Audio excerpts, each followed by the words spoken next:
enough to dodge bullets or even outright catch them in his teeth. He's powerful enough to create massive eruptions, blow up mountains, and even tear down a skyscraper. The average skyscraper weighs over 200,000 tons. That's the same weight as 1,100 blue whales. Or one ex-wife. I'm gonna write that under technology. And given his hellish heritage, he's rather difficult to kill. Bullets, poison, fire, he survived it all. Even a beatdown from World War Hulk just got him even more pissed and extra flaming. Not just that. Remember Zarathos? Johnny Blaze isn't simply a host for the demon, but a limiter for his full power. Throughout his life as the writer, Johnny has constantly battled Zarathos in the mind, barely holding on to some semblance of sanity. Should his will to resist the demon falter, Zarathos can take full control, and all hell breaks loose. Not literally, but pretty close. Oh, and plot twist, Zarathos was never actually a demon at all, but an angel of justice. Fire skull head and everything. When he's unleashed, he becomes so powerful, even Doctor Strange wets his robes. And this is the guy who pops supernovas like Pez. While Zarathos was bonded to another host, they even managed to defeat Mephisto in his own realm. For reference, Mephisto once battled Galactus, devourer of worlds. Stars detonated, galaxies trembled, and the entire universe was at risk, simply as a byproduct of their battle. And if Zarathos wasn't terrifying enough, he likes to eat souls. Of course, the Ghost Rider isn't invincible. Johnny is technically vulnerable as an ordinary human being. Even while transformed, the Rider can be killed via holy weaponry. But Johnny's doing alright, sitting pretty on Mephisto's road. We're not okay for him, even if he's not too keen on being the devil's bounty hunter. So let this be a warning. Should you ever hear the rumble of a motorcycle in the distance in the book, Dad promised. And now they have to move again. All because of his job. But maybe Dad will get to keep his promise. Glow of an ethereal flame on the horizon. Count your sins, because the Ghost Rider is coming. And may God have mercy on your soul. Son, all out of mercy.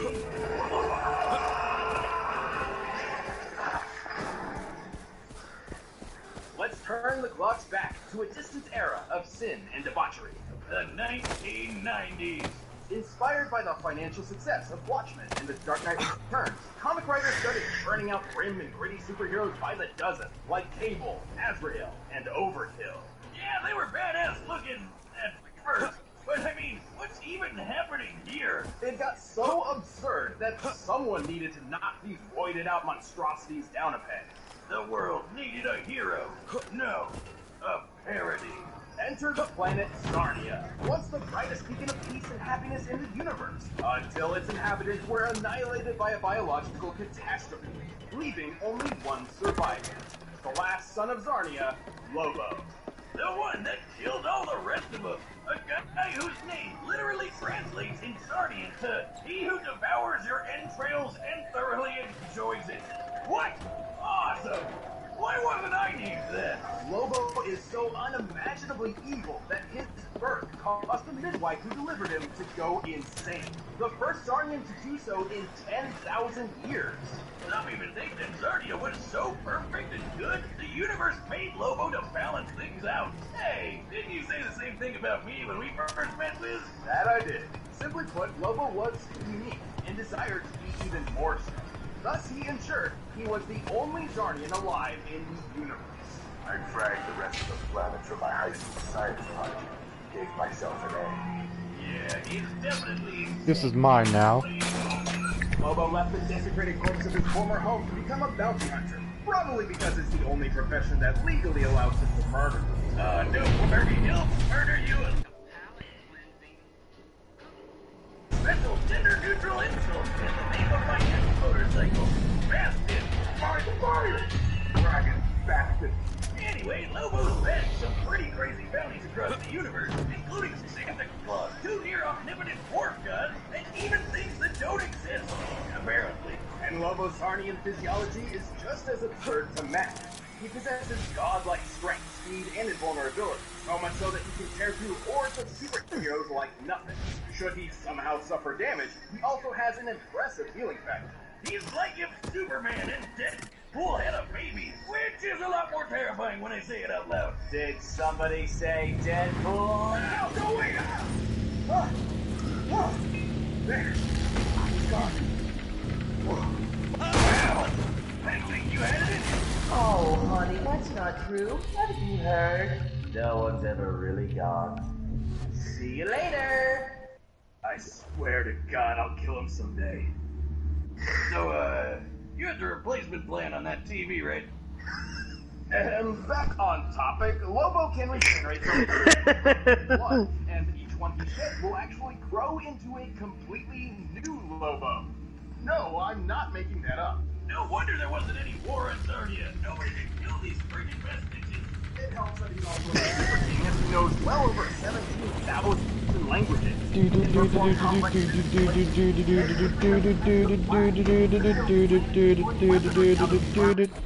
Brain is no joke. He can resist mind control because he's too ornery, and he's got so much willpower he can literally walk through Green Lantern construct. You know, those things powered by willpower. And fitting his occupation, Lobo is a master sharpshooter, tracker, and can, by his own admission, reduce the weak points in any opponent. Like how my shotgun like jams and boost gets in it. I would have gone with your crippling alcoholism, but sure, that too. Lobo may be a powerhouse on his own, but he also comes with his guns, knives, swords, grenades, and a bomb. At the time when Dexter ready to kill the dinosaurs. Whoops. Is he dead? Favorite is an enormous hook. I completed the mission, but the guy's dead. Oh He well. hops on his face off a customized Spaz Frag 666, which did. has automatic machine guns, Sorry, response dude. to his whistle, and fly fast enough to escape black holes and blast for to be wild. Wait. How can he sing in the vacuum of space? Oh, that's where you're drawing the line? Not the time he say, hold the alien entity Solaris out of the sky, which is as heavy as a star, despite lacking leverage? I like how he even admits that didn't make any sense. Using a small to medium-sized star like our own sun as a reference, Solaris should weigh nearly 2 octillion tons, over 300,000 times heavier than Earth. So, Well, the time he was fighting some rabbits, and then he got so face-meltingly angry that he just straight up ate a city, all at once. Disclaimer, don't eat away your feelings. It's not healthy. Drink them away instead. Don't do that. But that is trillions of tons of steel and rubble condensed into a sphere smaller than the palm of his hand. By my calculations, that compressed ball should be over 20 times denser than a neutron star. Oh, God, imagine that coming out. This unimaginable strength lets him brawl with the likes of Superman. But that's barely scratching the surface. Ain't anybody in DC Comics, and it's likely Lobo to kick their ass. He can even punch ghosts. Sounds like the only thing that can kill this guy is an act of God. Not even that. After rampaging through heaven and hell, tearing through armies of angels, demons, what have you, Lobo's bloodlust on a literally biblical scale got him banned from the afterlife. As in, death was told that Lobo's soul was not to be collected. So he just can't die now? Not in the traditional sense. He's had his head disintegrated, then reduced to a skeleton, even been turned into a spirit that just kept on fighting until he got his body back. The only thing that has ever really held the big log back is his weirdly consistent integrity. Namely, he'll always keep his word no matter what. Seems pretty weird for a cosmic madman. But he also loves dolphins and will literally go to hell and back to protect them, so who even knows anymore? He's not without his failures, though. His greatest of which was perhaps something entirely out of his control. His reboot. What the hell is that scrawny, emo, Edward Cullen-ass looking dork? That's New 52 Lobo. A serious, tortured, modern interpretation. Everything that Lobo was meant to be a parody of. Thankfully, someone at DC developed a sense of irony and literally shelved the loser. The real Lobo returned better than ever and got back to doing what he does best. Kicking ass across the universe. He's not just some stupid alien villain. He's the main man, and the whole universe knows it. Someone's paid a heap of cash for your carcass, and the main man always benefits. Alright, the combatants are set, and we've run the data through all possibilities. But first, rev up your engine for this delicious food deal. What's Blue Apron? By now, you've probably heard of Blue Apron, the leading meal kit delivery service in the U.S. Choose your meals each. Just call me Angel in the morning, Leon. What the frag?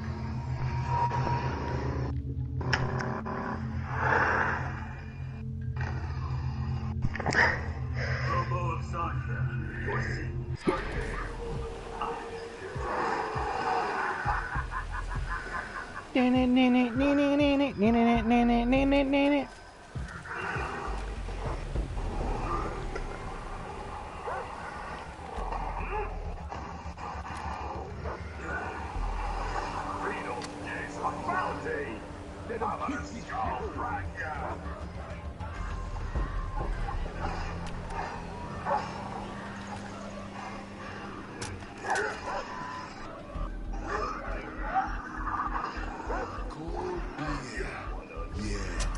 That would be nice.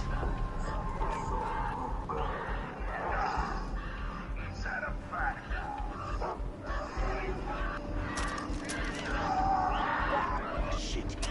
Put that fork in the cloud.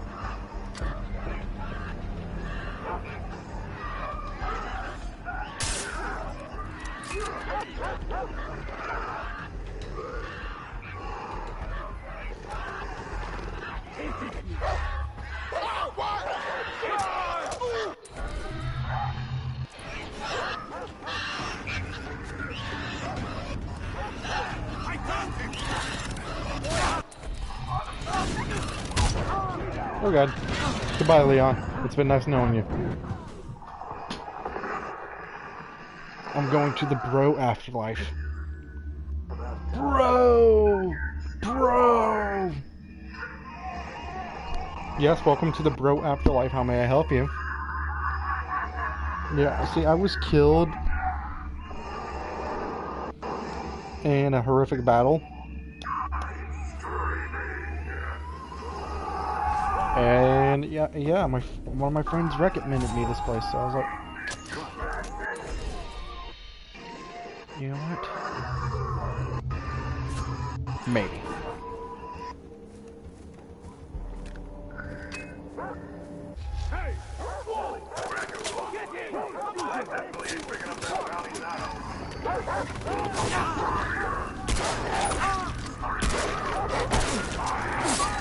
Okay, there's no way you're gonna tell me a dog can survive being shot in the face.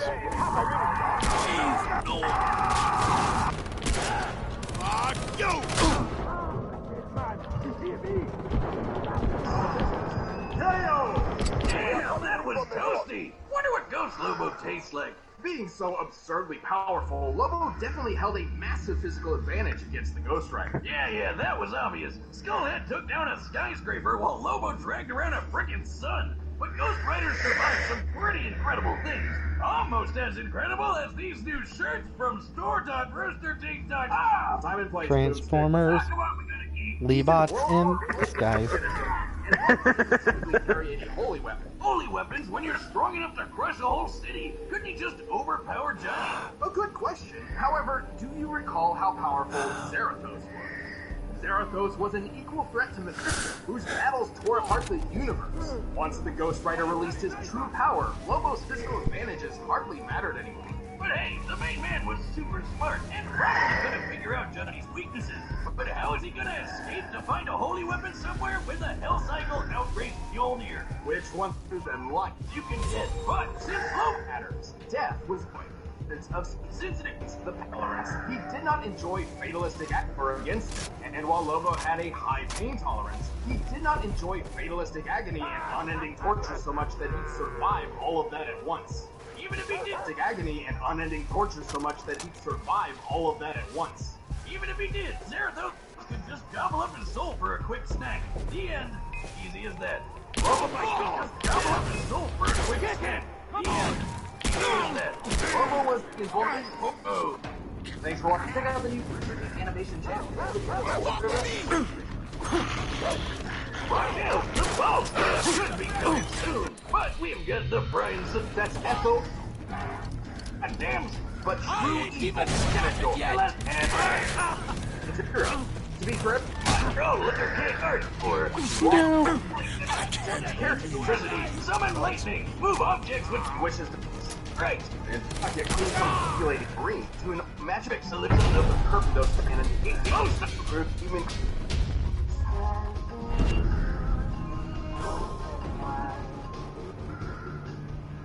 Meet the first ever Mazda CX-30. Feel alive.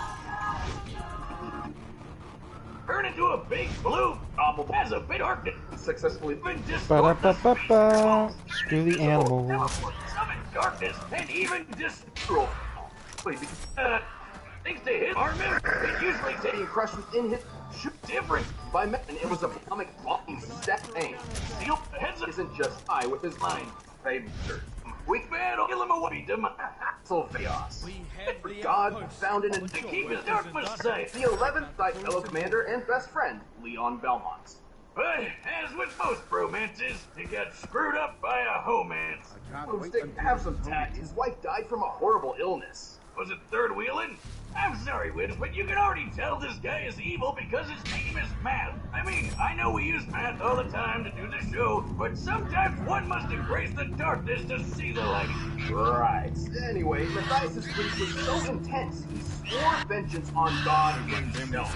To achieve his vengeance, Matthias sought the powers of God's opposite, chaos. So he set up a step plan. Step 1, pick up a red rock called the Crimson Stone. It'll be important later. Step 2, force Death himself to become your personal secretary. Step 3, kill Luigi. Step 4, convince a vampire named Walter to kill Leon's fiancée. Cause misery loves Step 2, company. kill Luigi. 5, let Leon murder poor Walt and have Death shove his soul into that red rock. Step 6, congratulations. You are now Mamma a mia, vampire. it's a Luigi. Yes, I hope you were paying attention. From that day forth, Matthias rejected his humanity. He became a vampire, and much more. He was the Dark Lord, Dracula. There have been a lot of different Leon's the Dark Lord Dracula. But this one isn't your run-of-the-mill, I want to suck your blood type. This From the Rob Dracula Zombie is version. chaos on Are earth, you the lying? opposite of God. So like, the devil. He's basically the devil. He didn't have much time to enjoy his new powers, though, as his former friend Leon swore revenge. A vow which would carry on throughout generations. Why, Leon? Good. Taking down this all new and improved vampire lord. He's got your standard vampire loadout like blood-sucking, flake, Leon, razor-sharp what do you ever claws, do to you? and even tripping balls teleportation. He can also exert his influence over all living things, whether it be mind control, body possession, or absorbing the souls and abilities of fallen enemies through his power of dominance. Oh, like Kirby. A demonic monster, Kirby. Right. Kirby. Also, Dracula can shapeshift to his black heart's desire, like into a swarm of bats, a cloud of Third mist, off, and a hi. Oh, did it. The opposite to God, because he's a dog, just like the way Alucard is Dracula backwards. God, I should do science. Why is there a bunch of grenades in this one building? That doesn't sound safe. Summon fireball, an acid blood rain from the sky. Dark Inferno is a huge ball of magma that will fry anything in its path, and he can revitalize himself with another's life energy via Soul Steal. Then there's his most powerful attack, a localized nuke of holy magic, the demonic Megiddo. With all these powers, it's no wonder Europe trembled at his presence for centuries, though perhaps their fears were unfounded. Yeah, despite being living chaos or whatever, Dracula was sometimes a pretty chill guy. He even got himself married and had a kid. Then again, kids are also the embodiment of chaos. Sadly, the people of a nearby church grew suspect of his wife, accusing her of witchcraft. So they burned her at the stake, and Dracula swore vengeance upon the god they followed as... Wait. Did he just get a total repeat of his backstory? Man, this guy can't catch a break. He was even forced to battle multiple descendants of Belmont, many of whom would actually defeat him. Well, sort of. Turns out Dracula is a much tougher vampire to kill than lame old Walter. Even after losing his entire body, Dracula's soul remained tethered to chaos. Thus, he would be resurrected every 100 years. When he wants to go all out, he can draw from the power of the chaotic realm and transform into one of many awesome monsters. Like a giant demon bird, a giant demon head, and a giant demon head in a painting that vomits out bats. Dracula can punch hard enough to rend stone. move quick enough to catch arrows out of thin air, and even warp the fabric of reality itself. He's tough enough to survive a lightning strike, get blasted by an enormous meteor, and even get crushed under the weight of his fortress, aka the Castlevania. By measuring the size of Castlevania on the game's official art, Regenerate Surf and turf. naturally, Built by everyone from Discount Conan to the Ghost of Weed's Past. naturally with the help of holy weapons, which Dracula is certainly not a fan of. Also, even when he's turned his body into some misty vape clouds, he keeps his head vulnerable. Because video games. Or more precisely, his hubris. Dracula's blatant arrogance would lead to his ultimate downfall, allowing his enemies to sever his connection to the chaotic realm and thus end his cycle of